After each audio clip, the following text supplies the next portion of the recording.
truly and indeed an honor that Tom joined us in the Oval Office last night for my swearing in, and appreciated that he was there.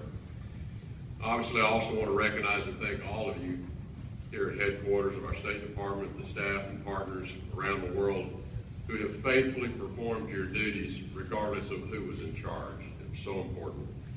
I know many of you have assisted ambassadors and other officials during the Senate confirmation process, and indeed some of you have been through it yourself. Having just come through it for the first time, I can assure you the Senate still takes it as serious as ever. They're as energetic as ever. They're as thorough as ever. But we're here. In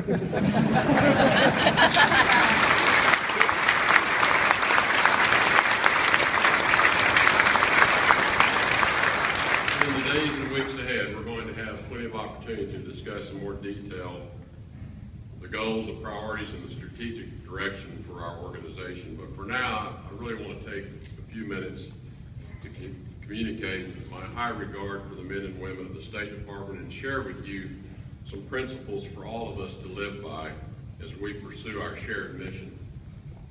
The individuals who comprise this department are among the finest public servants in the world.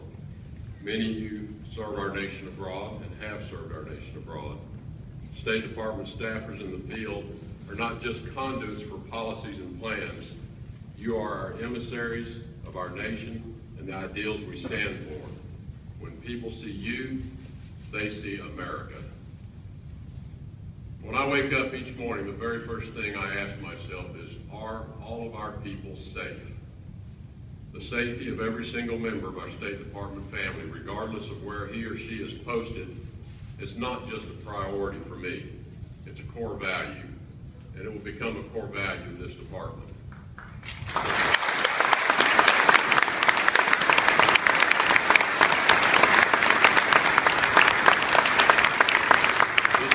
State Department family here in the U.S. and all those agencies serving under Chief of Missions abroad, including civil service, foreign service officers and specialists, locally engaged staff of host country and third country nationals, interns, fellows, support contractors, and implementing partners, and not least of all, the family members who support us at home and in our service to our country overseas. The Foreign Service is not the only component of the State Department. The civil service workforce of the State Department plays an indispensable role in all we achieve, and we cannot attain success without the mission-critical services that you provide. Though we often live in a world of headlines, working outside of the public eye does not make you any less essential to our operations. Your dedication, your intelligence, and your sound judgment are the brick-and-mortar elements of all we do. We all depend on your good work, and I know it will continue. One of the great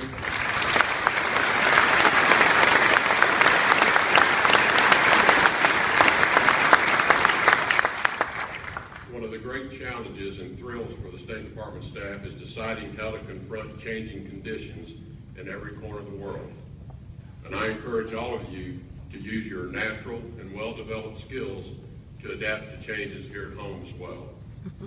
I know this was a hotly contested election, and we do not all feel the same way about the outcome. Each of us is entitled to the expression of our political beliefs, but we cannot let our personal convictions overwhelm our ability to work as one team. Let us be understanding with each other about the times we live in as we focus our energies on our departmental goals. As Secretary, I will deploy the talent and resources of the State Department in the most efficient ways possible. That may entail making some changes to how things are traditionally done in this department. Change for the sake of change can be counterproductive, and that will never be my approach. But we cannot sustain ineffective traditions over optimal outcomes. I will gather information on what processes should be reformed and do my part to make sure we are functioning in the most productive and efficient way possible. Regardless of the circumstances shaping our country or our department, we must all remain focused on the mission at hand before us. I remind you that our undertakings are larger than ourselves or our personal careers.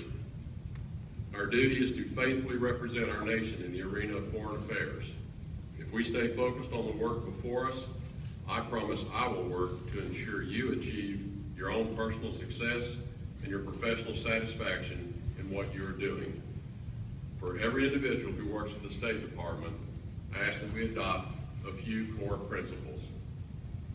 First, I believe that any organization runs best when all of its members embrace accountability. From the mailroom to the boardroom, every member of a team has a job to do. I know nobody will always be perfect, and that certainly includes me. But I ask that everyone strive for excellence and assume responsibility for their actions and their decisions. The New England Patriots have signs posted all over their team facilities that simply say, "Do your job." It is a brief message, but one with profound importance. If we all do our jobs and embrace the willingness to be held accountable for our performance, we work better as a unit, move closer to attaining our goals. It's worked pretty well for the Patriots over the years, as I must admit. Secondly, I want us to be honest with one another. We're on the same team. We share the same mission. Honesty will undergird our foreign policy, and we'll start by making it the basis of how we interact with each other. Lastly, we're going to treat each other with respect. No one will tolerate disrespect of anyone. Before we are employees of the State Department, we are human beings first. Let us extend respect to each other, especially when we may disagree. What I ask of you and what I demand of myself, I will embrace accountability, honesty, and respect no less than anyone. Before President Trump called me, I thought I'd be entering retirement this spring after 4 decades of business experience. Brenda and I were ready to head off to the ranch and enjoy our grandchildren. But when I came back from my first meeting with President Trump and he asked me to do this, Brenda said, "You didn't know it, but you've been in a 41-year training program for this job."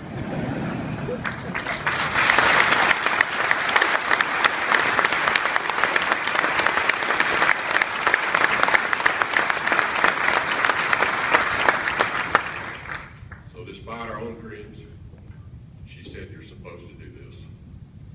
Well, my first day's here. I'm on the job.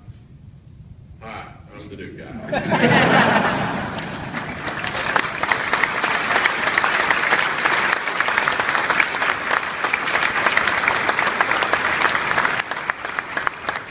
As such, I will depend on the expertise of this institution.